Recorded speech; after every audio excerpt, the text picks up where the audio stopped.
নজিরবিহীন সিদ্ধান্ত নির্বাচন কমিশনের। আগামী 21শে মে নতুন করে ভোট গ্রহণ হবে দক্ষিণ 24 পরগনার ফলতায়।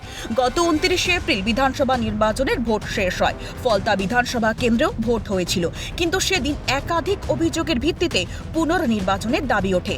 সমস্ত দিক খতিয়ে দেখে ফের 21শে মে ফ্রেশ পোলের সিদ্ধান্ত নেয় কমিশন। ফলতার ভোট গণনা হবে আগামী 24শে মে। ফলতার 285টি ভোট কেন্দ্রে ভোট গ্রহণ চলবে। ভোট গ্রহণে অতিরিক্ত কেন্দ্রীয় বাহিনী, মাইক্রো অবজারভার, ওয়েবকাস্টিং এবং কড়া নজরদারির ব্যবস্থা রাখা হতে পারে বলে কমিশন সূত্রে খবর। এ বিষয়ে কমিশনকে তীব্র আক্রমণ কুণাল ঘোষের।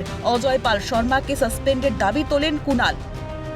এটা প্রহসনের সিদ্ধান্ত নিয়েছেন জ্ঞানেশ কুমার, এমনটাই দাবি তৃণমূল প্রার্থীর। যে আপনাদের বজ্র আটুনি কি তাহলে ফসকা গেরো? এত কিছু তারপর গোটা ফলতা জুড়ে রিগিং হলো, আর আপনারা দিনের দিন ধরতে পারলেন না। যদি এত রিগিং হয়ে থাকে তাহলে আপনারা ভোটের দিন রিয়াক্ট করলেন না কেন? মুজরো সিংহম কি করছিল? এত সেনা, আধা সেনা, সাঁজোয়া বাহিনী কি করছিল? ঘুম ভাঙলো 3 দিন পর রাজনৈতিক ছক কষে। ফলে এটা প্রহসনের সিদ্ধান্ত নিলেন এই জ্ঞানেশ কুমার অ্যান্ড কোম্পানি। পুনর্নির্বাচনের জন্য কমিশনকে ধন্যবাদ জানিয়েছেন দিলীপ। নাম না করে তৃণমূলকে আক্রমণ দিলীপের।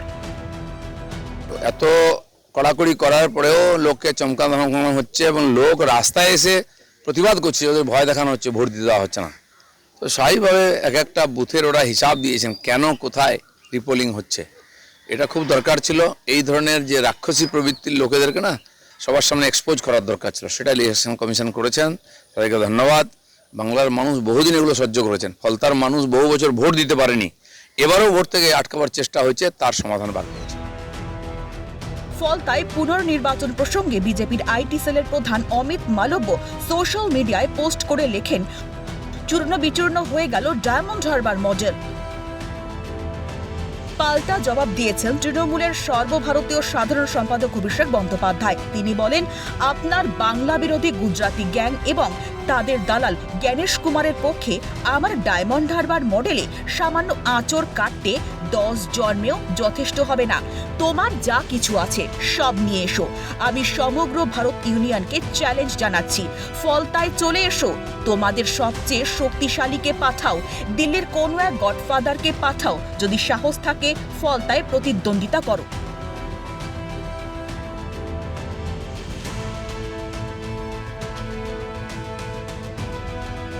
মোটের ওপর শান্তিপূর্ণ ভোট হয়েছে 26শে।